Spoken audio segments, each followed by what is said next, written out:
من يهده الله فلا مضل له ومن يضلل فلا هادي له أشهد أن لا إله إلا الله وحده لا شريك له وأشهد أن محمدا عبده ورسوله وبعد. Kita masih meneruskan hasad. Ternyata ada yang tercela, ada yang terpuji.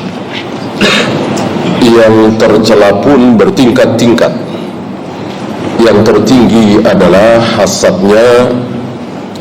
hasadnya siapa? Iblis.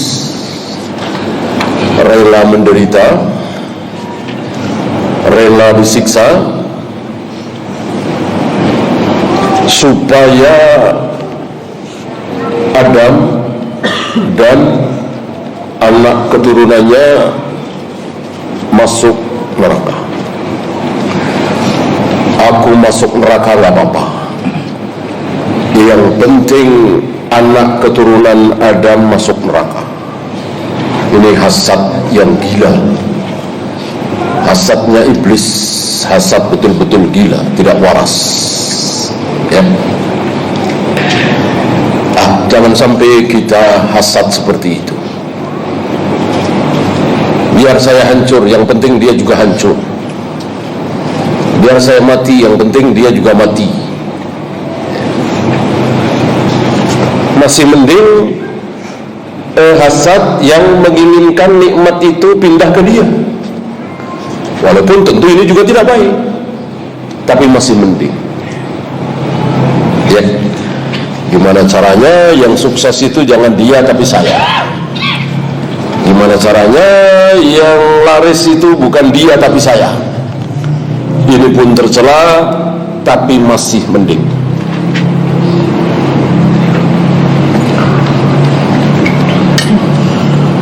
Kemudian Yahudi sudah kita bahas, hasad juga. Ini pun buruk juga. Mereka rela, mereka tidak beriman, yang penting para sahabat juga kafir. Wadda katsirun min ahli alkitab law yaruddunakum min ba'di imanikum kuffara. Para ahli kitab itu kebanyakan, ya mayoritas, bukan semua.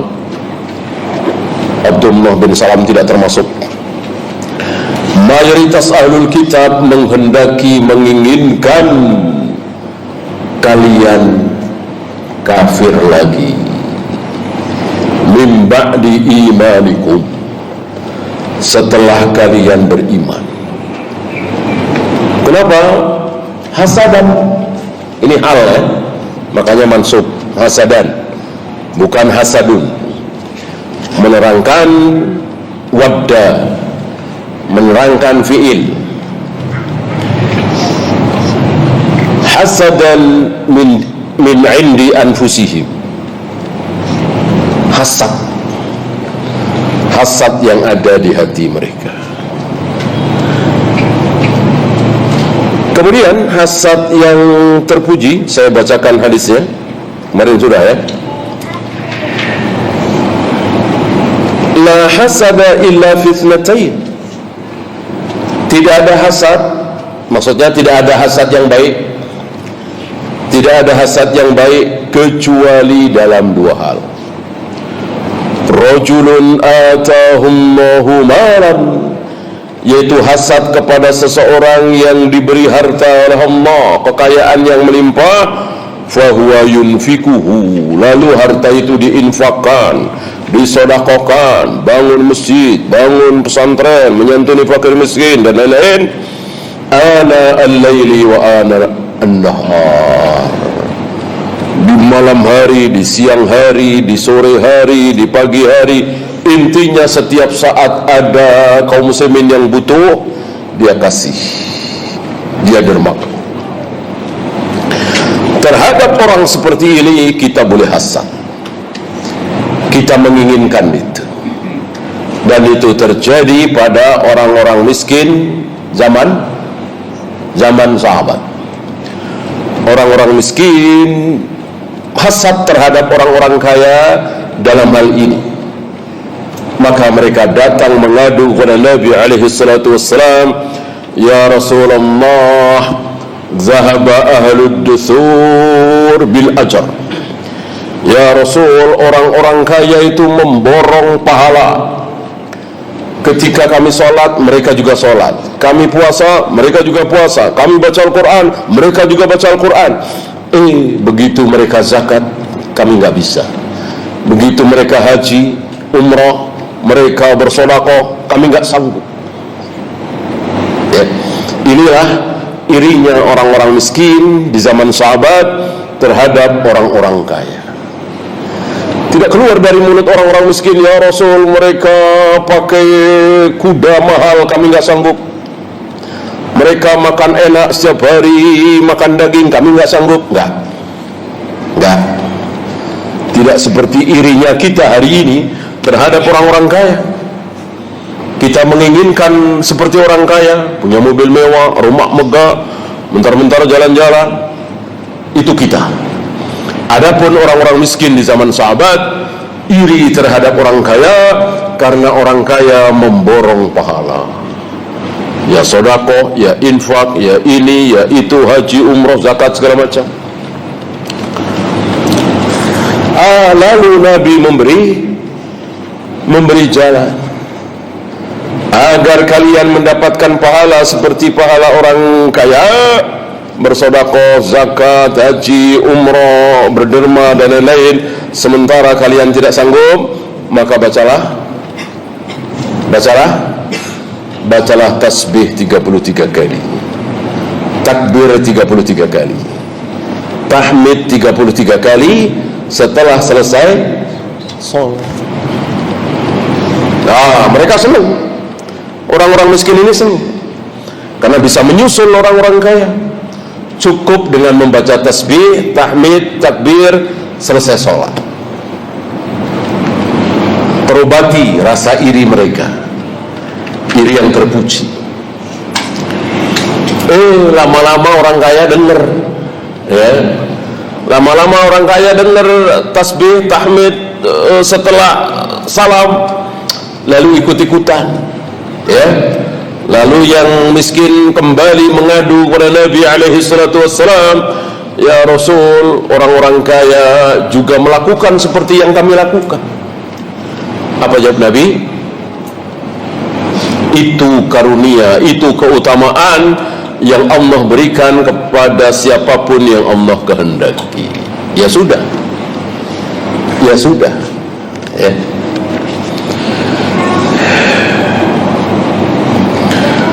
Wa rajulun atahu Allahul Quran.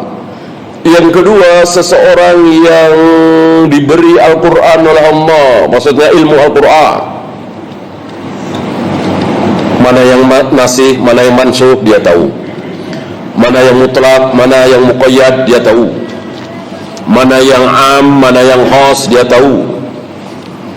Dan seterusnya, mana yang muqamat, mana yang mutasyabihat, dia tahu.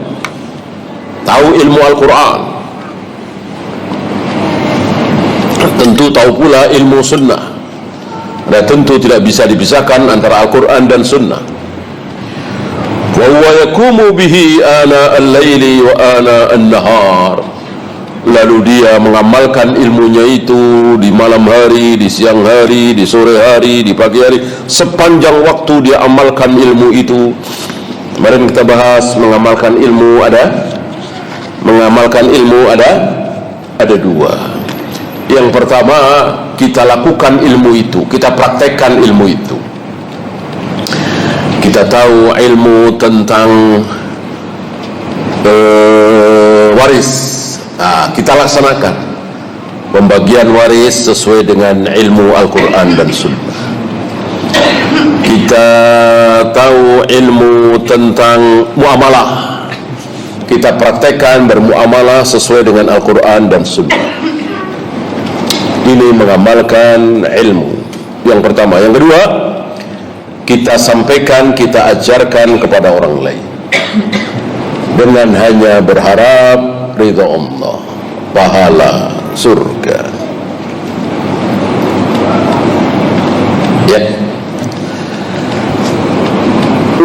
hadha huwal ghibtah. Inilah yang diistilahkan dengan ghibtah. Jadi bukan hasad lagi, ghibtah, ada istilah khusus yang secara bahasa namanya hasad. Nah, hasad adalah rasa ingin memiliki seperti dia, seperti yang dimiliki oleh al-mahsud, yang dia hasadkan itu. Wa qismun akhar idza wajada fi nafsihi al-hasada. Ada lagi seseorang ketika ada rasa hasad di hatinya. Dia sebagai dokter misalnya, dia praktek, kemudian datang dokter baru, lebih muda, lebih junior, tapi lebih pintar, lebih laris, padahal sama-sama spesialis jantung misalnya. Ada rasa hasad. Ada rasa hasad. Ini manusiawi, ini fitrah, ini tidak tercela. Ada rasa tidak suka tentunya. Tentu siapapun menginginkan dalam ilmu yang dia miliki, dia nomor satu, pastilah, ya.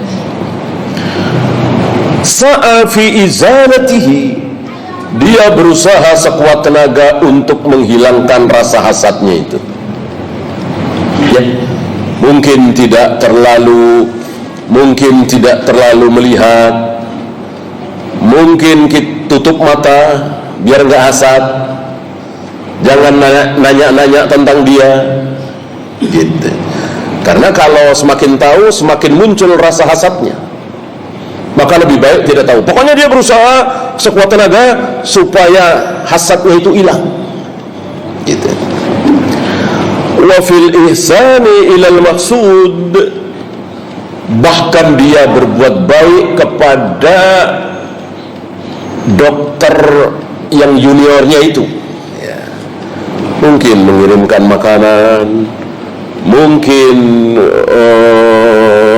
datang silaturahim kalau dia ada hubungan darah, ya. Intinya berbuat baik, ya. Bi'ibda'il ihsani ilaih, dengan lebih dulu berbuat baik, memberikan hadiah supaya hasadnya hilang. Wa du'a ilahu, dan mendoakan dia, ya Allah berkahi hartanya, ya Allah ampuni dosanya, ya Allah sukseskan usahanya. Begitu. Demi supaya hasadnya itu hilang, dia doakan si fulan itu, dia berbuat baik kepada si fulan itu. Ini terpuji, ini hasad yang terpuji, sangat terpuji.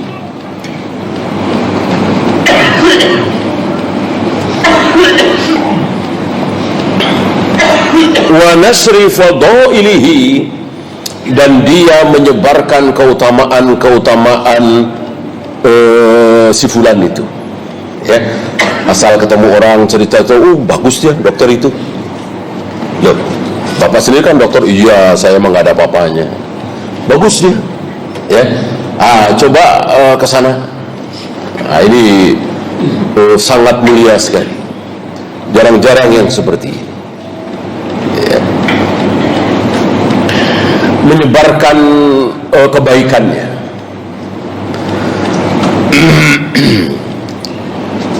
Ini dicontohkan oleh Nabi alaihi salatu wassalam, ya. Ketika beliau tahu ada saudara beliau dari para nabi, para rasul mempunyai keutamaan, dan disebarkan, dan beliau tidak merasa lebih. Ambil contoh misalnya ketika beliau mengkisahkan kisah Nabi Yusuf saat di penjara. Saat Nabi Yusuf dipersilahkan oleh petugas untuk keluar dari penjara, Nabi Yusuf menolak. Aku belum mau keluar dari penjara ini sebelum fitnah atas diriku diselesaikan dulu. Kan beliau masuk penjara gara-gara difitnah oleh si Zulaikha itu kan. Bereskan dulu baru aku mau keluar. Rasulullah SAW menanggapi penolakan Nabi Yusuf tidak mau keluar dari penjara, beliau merendahkan diri. Beliau sanjung-sanjung Nabi Yusuf. Betapa kuatnya Nabi Yusuf terus bertahan di penjara. Kalau aku udah gak kuat. Kalau aku yang di penjara seperti Nabi Yusuf kok dipersilakan keluar, tentu aku akan keluar. Betapa kuatnya Nabi Yusuf. Lihat manusia semulia beliau, manusia paling mulia di muka bumi, tidak merasa lebih hebat dari Nabi Yusuf, justru menyanjung-nyanjung Nabi Yusuf. Inilah ketawaduan beliau yang mestinya kita contoh. Wa fi izalati ma wajada lahu fi nafsihi min al-hasadi hatta yubaddilahu bimahabbatihi. Dia terus berusaha untuk menghilangkan hasadnya itu dengan berbagai macam cara, mendoakan, berbuat baik dan seterusnya, sampai nanti Allah akan menghilangkan rasa hasad tersebut diganti dengan rasa cinta. Karena bisa saja nanti dia akan bernasib seperti temannya Abdullah bin Amr bin As. Masih ingat antum ya? Abdullah bin Amr bin As yang berbohong kepada temannya itu. Saya ada masalah dengan keluarga saya, kalau diizinkan saya mau nginep di rumahmu barang 3 malam 4 malam. Bohong. Tujuannya ingin tahu ibadah dia di rumah seperti apa. Sebab kalau ibadah di masjid kan ya semuanya sama ya. Maghrib 3 rakaat, Isya 4 rakaat, Subuh 2 rakaat dan seterusnya. Para sahabat dan para ulama salaf, ibadah sunatnya itu semuanya di rumah. Tidak ada yang di masjid. Nah, sunnah menyembunyikan ibadah sunnah.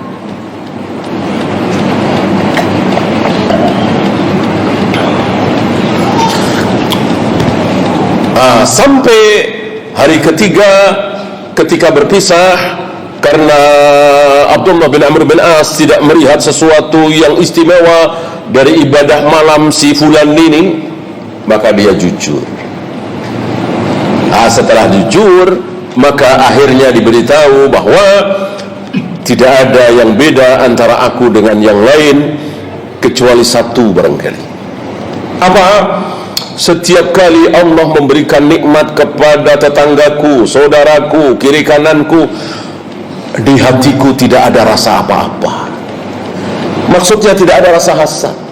Mendengar ini, Abdullah bin Amr bin As berani memastikan ini yang dimaksud oleh Nabi. Ini rupanya yang menyebabkan Nabi mengatakan sebentar lagi akan datang di hadapan kita calon penghuni surga. Dan datanglah orang itu sambil menenteng sendal dengan wajah kepala basah bekas wudu. Ini rupanya yang kami tidak sanggup. Abdullah bin Amr bin As mewakili para sahabat dan mewakili umumnya manusia, nggak akan sanggup. Ini jarang-jarang yang seperti ini. Nah, bisa saja kalau kita berusaha sekuat tenaga untuk menghilangkan rasa hasad kita dengan cara-cara seperti tadi, berbuat baik kepada orang yang kita hasadi, kita doakan dan seterusnya, bisa hilang hasad kita. Jangan malah memfitnah, jangan malah mengada-ada, jangan malah mengontrol dia, mengawasi dia sebagaimana orang-orang hasad yang kita saksikan di kiri kanan kita, ya, apalagi memfitnah.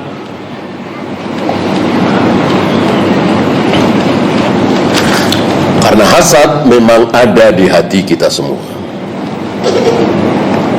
Wa hadza min a'la darajatil iman. Ini derajat iman tertinggi ya. Wa sahibuhu huwal mu'minul kamil. Orang yang seperti ini berarti dia seorang mukmin yang sempurna ya, sangat sempurna dalam hal ini tentunya. Ya, ini kan masih fawaid ya. Yang selanjutnya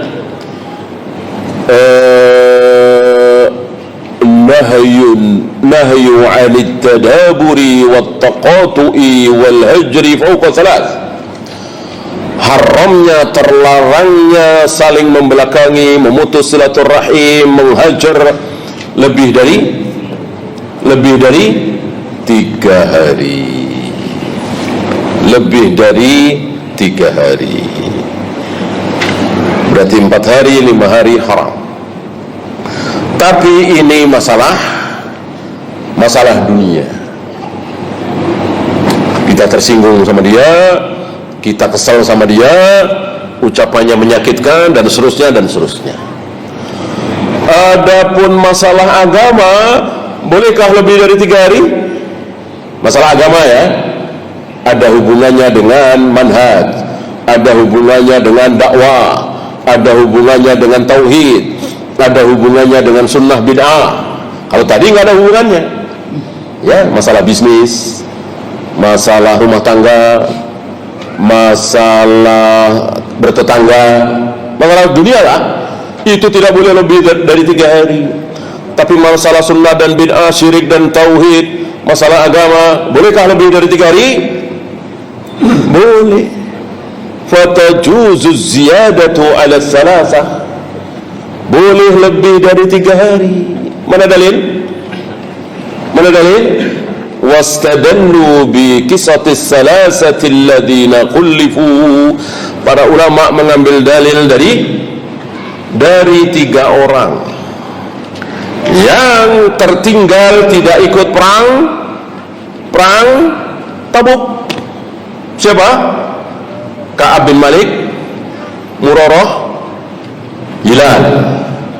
3 orang ini dihajar oleh Rasul dan para sahabat, didiamkan oleh Rasul dan para sahabat, tidak dijawab salamnya oleh Rasul dan para sahabat, tidak diberi salam, tidak diajak ngobrol dan seterusnya, lebih dari 3 hari. Berapa? Masih ingat? 50 hari. 50 hari. Karena ini masalah agama. Seperti antum menghajar anak antum yang sudah SMA tapi belum mau pakai jilbab. Boleh sebulan, 2 bulan, 3 bulan.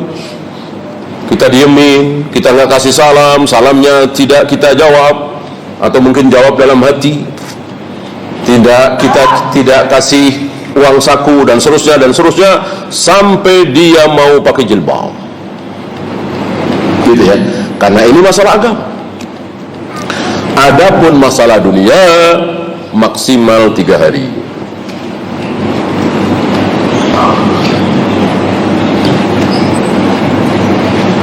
Wa amara an-nabiy sallallahu alaihi wasallam bihijranihim lamma khafa minhum an-nifaq. Nabi menyuruh para sahabat untuk menghajar 3 orang tadi karena khawatir 3 orang tadi terjerumus ke dalam nifaq, kemunafikan. Wa abaha hijrana ahli al-bid'ah wal mughalladati wad du'ati ila al-ahwa. Begitu pula boleh menghajar ahli bid'ah, aliran sesat, tokoh-tokoh sesat, lebih dari 3 hari.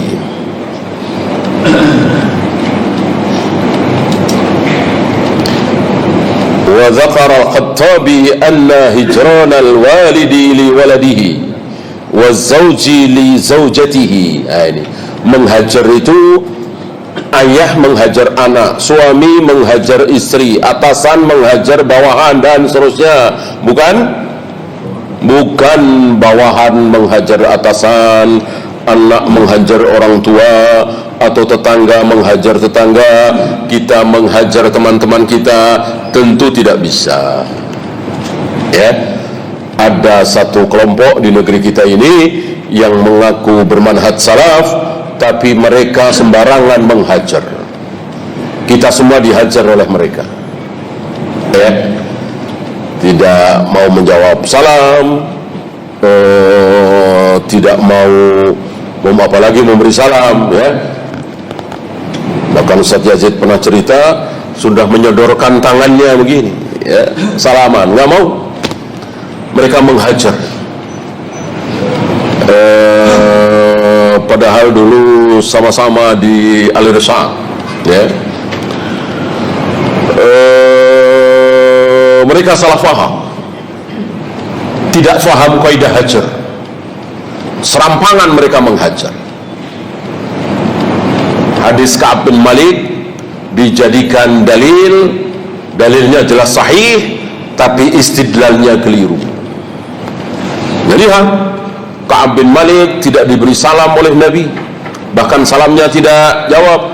Kita juga boleh. Ahli bid'ah itu jangan kita jawab salamnya, kita jangan kasih salam. Mereka lupa bahwa Nabi menghajar Ka'ab bin Malik, tetapi Nabi tidak menghajar Abdullah bin Ubay bin Salul. Mestinya kalau Ka'ab bin Malik dihajar oleh Nabi, Abdullah bin Ubay bin Salul lebih dihajar lagi. Kelakuannya Abdullah bin Ubay bin Salul lebih kurang ajar dari Ka'ab bin Malik. Kenapa justru Nabi tidak menghajar Abdullah bin Ubay bin Salul, si tokoh munafik ini yang pura-pura masuk Islam ini? Karena Abdullah bin Ubay bin Salul besar, punya pengikut. Nabi tidak sembarangan. Itu akan muncul keburukan seandainya beliau menghajar Abdullah bin Ubay bin Salul. Ya, mereka tidak faham ini, bahwa menghajar hanya bisa dilakukan yang besar terhadap yang kecil, orang tua terhadap anak, atasan terhadap bawahan, suami terhadap istri. Mereka tidak faham.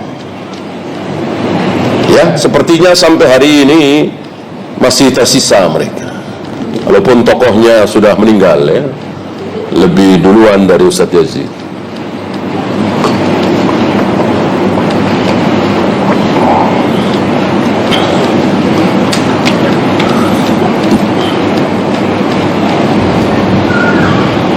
Termasuk boleh menghajar istri lebih dari 3 hari. Pada dalil Nabi SAW menghajar istri-istrinya, tidak pulang ke istri-istrinya selama sebulan. Antum jangan melihat bahwa ini bertentangan. Sini kata 3 hari, ini Nabi sebulan, ini bertentangan. Tidak bertentangan. Ya, yang satu masalah dunia, yang satu malah masalah agama. Ya, kita lanjut 1568. Wa an Abi Hurairah radhiyallahu anhu anna Rasulullah sallallahu alaihi wasallam qala: tuftahu abwabul jannati, pintu-pintu surga dibuka. Maksudnya ini di dunia, ya, bukan di akhirat. Yaumal Itsnain, pada hari Senin, wa yaumal Khamis, dan pada hari Kamis. Ya, ini gaib, wajib kita imani apa adanya. Kita tidak usah bertanya ini hari Senin Indonesia apa Eropa, ya, nggak usah, ya, nggak usah. Seperti sepertiga malam, tidak usah nanya ini sepertiga malam Indonesia apa Malaysia apa Saudi. Ini hal gaib. Kita hanya bisa mengimani bahwa pada hari Senin dan pada hari Kamis pintu-pintu surga dibuka. Yukfaru li kulli abdin, maka di hari tersebut, Senin dan Kamis tersebut, saat pintu surga dibuka, itu li kulli abdin, seluruh hamba diampuni. Tentu yang muslim. Yahudi, Nasrani, Buddha, Hindu, Konghucu tidak disebut sebagai hamba. Yang hamba adalah muslim. Walaupun pada hakikatnya seluruh manusia adalah hamba Allah, tetapi Allah belum pernah menyebut Abu Jahal hambaku, Abu Lahab hambaku, Fir'aun hambaku. Tidak. Padahal betul-betul hamba Allah. Nabi mengatakan hambaku untuk siapa? Nabi Muhammad SAW. Kaum muslimin pada umumnya disebut sebagai hamba. Wa yukfaru li kulli abdin la yusriku billahi syai'a, maka di hari tersebut seluruh hamba diampuni oleh Allah dengan syarat dia tidak menyekutukan Allah dengan satu apapun. Kalau dia menyekutukan Allah dengan keris, dengan jimat, dengan dukun, dengan malaikat, dengan nabi, dengan rasul, tentu tidak diampuni. Banyak kaum muslimin yang tertipu lalu menyekutukan Allah dengan Jibril, dengan Rasulullah, dengan jimat, dengan keris, dengan dukun. Illa rajulan kanat bainahu wa baina akhihi syahna. Jadi yang bertauhid semuanya diampuni di hari itu, kecuali seorang yang antara dia dengan saudaranya ada permusuhan, ada perseteruan, berantem, ada masalah, nggak saling sapa, nggak saling salam dan seterusnya, diam-diaman, tidak diampuni, belum diampuni. Di hari di mana orang-orang lain sudah diampuni, gitu ya. Wa yuqal, maka Allah mengatakan kepada para malaikat tentunya, anziru, bukan unduru ya, walaupun tentu hurufnya sama, alif, nun, za, ra, waw, alif. Bukan unduru. Kalau unduru, lihatlah. Ini anziru, apa artinya? Tunggu, kasih waktu, beri tangguh, tunggu. Hadain, apa hadain? Kan dari hadza, hadza, hadzani. Ini hazaini, mana mansub ya.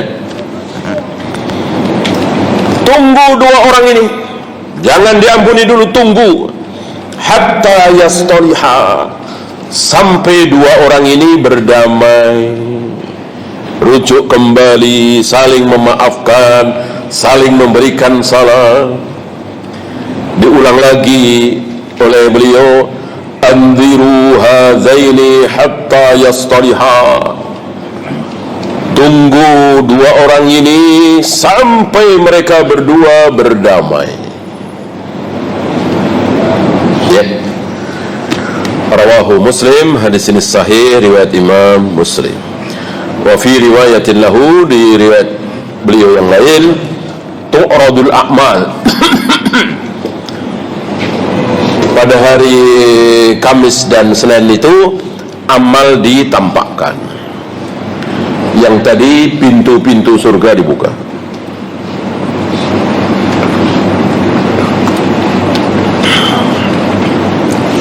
Fiqhul hadis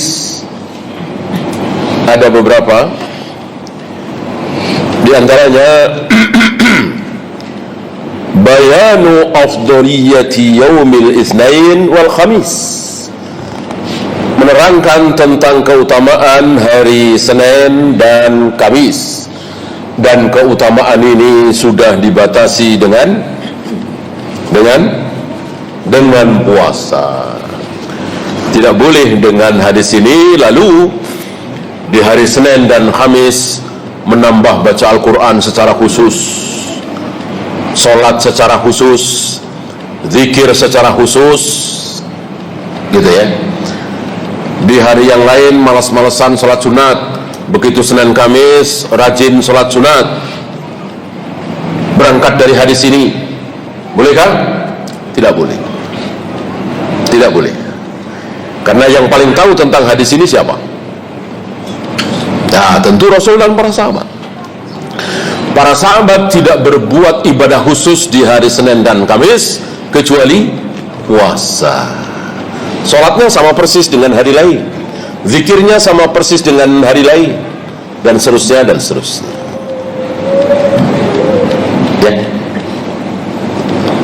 Tentu hadis tadi hanya selain Senin Kamis ya, untuk supaya orang yang sedang bermusuhan itu saling memaafkan, berdamai. Tidak ada sunnahnya zikir khusus, sholat khusus, wirid khusus, baca Al-Quran khusus, tidak ada. Al-a'malu turfa'u kulla itsnaini wa khamis. Amal-amal itu diangkat ke langit sampai kepada Allah pada hari Senin dan Kamis. Ini salah satu dalil di antara sekian ratus dalil bahwa Allah berada di atas. Ya. Aneh sekali orang yang mengatakan Allah tidak berada di atas, Allah itu ada di mana-mana. Aneh sekali, sangat-sangat aneh sekali.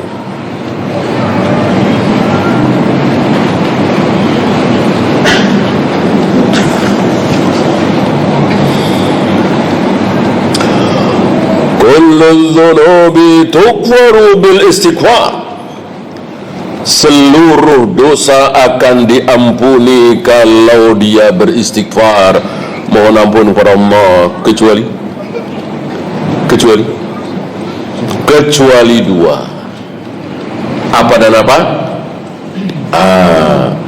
Asyirku wasyahna, kecuali syirik dan permusuhan. Syirik dah jelas ya. Satu lagi permusuhan. Ketika orang sedang bermusuhan, tidak akan diampuni sampai dia berbaikan, sampai dia berdamai. Kemudian bayanu ghaladhi hurmati syahna wa dhalika liqarniha bisyirk, menerangkan tentang betapa dahsyatnya keharaman saling bermusuhan itu. Besar sekali dosanya permusuhan itu. Kenapa? Karena disejajarkan dengan syirik, sama-sama tidak diampuni. Memang kalau syirik kan keseluruhan, kalau syahna permusuhan, ya permusuhannya itu. Artinya selagi masih bermusuhan, dua-duanya tidak akan diampuni. Itunya ya, permusuhannya itu. Bukan berarti sholatnya ditolak, saumnya ditolak, enggak. Kalau syirik, iya semuanya ditolak. Intinya kita takut tidak diampuni oleh Allah gara-gara kita bermusuhan. Barangkali ada di antara antum yang sedang bermusuhan, mungkin dengan kakak, dengan adik, dengan tetangga, dengan ikhwan dan seterusnya. Saatnya untuk berbaikan, saatnya untuk meminta maaf, walaupun antum yakin bukan antum yang salah. Nggak ada salahnya ya meminta maaf, walaupun antum tidak merasa salah. Jangan apa istilahnya gengsi-gengsian. Kan yang salah dia dong yang harus minta maaf ke saya. Nggak usah ya. Ini lebih mulia insya Allah.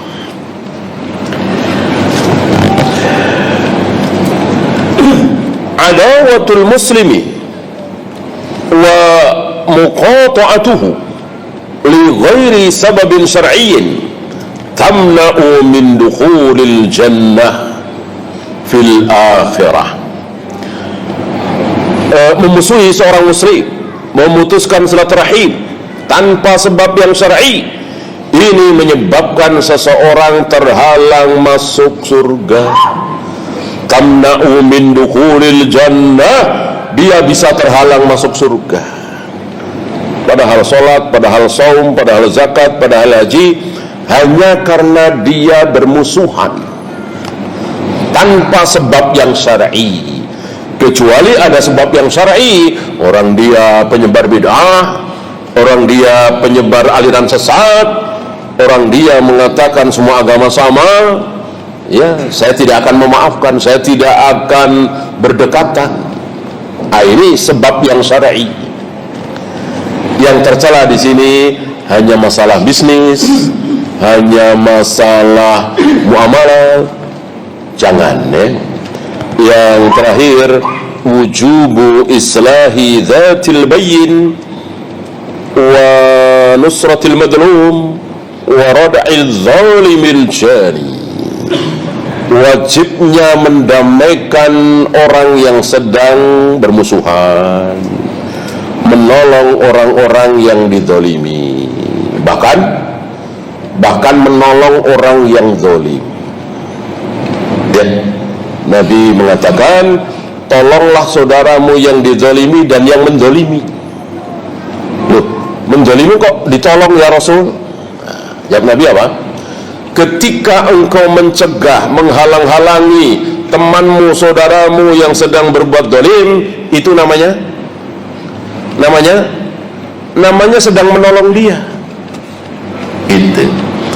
Misalnya teman kita mau mukulin seorang bocah nggak salah apa-apa, kita halang-halangi, itu namanya kita sedang menolong dia yang menzalimi ini, teman kita ini.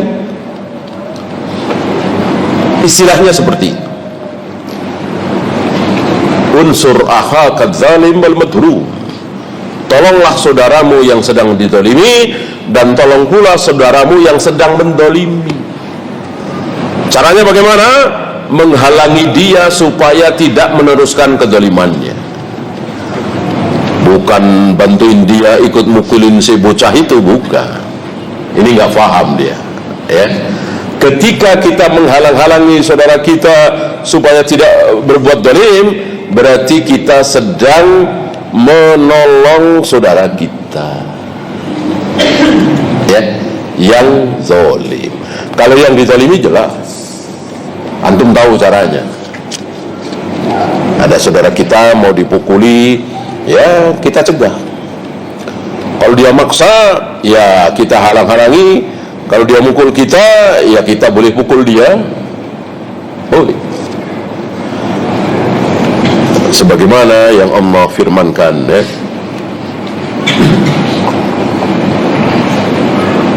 fa in baqat ihdahuma 'alal ukhra, kalau didamaikan tidak mau, faqatilul lati tabghi, maka perangi, lawan yang tidak mau damai itu, ya. Kalau dia mau damai, alhamdulillah. Kalau tidak mau, ya perangi. Maka salah satu untuk menghentikan kezaliman, ya bisa dengan kekerasan, dengan senjata, dengan perang. Dan itu dilakukan oleh para sahabat, ya. Wallahu a'lam. Ya, silakan azan dulu. Wassallallahu ala Muhammadin sallallahu alaihi wasallam. Wa akhiru da'wana alhamdulillahi rabbil alamin.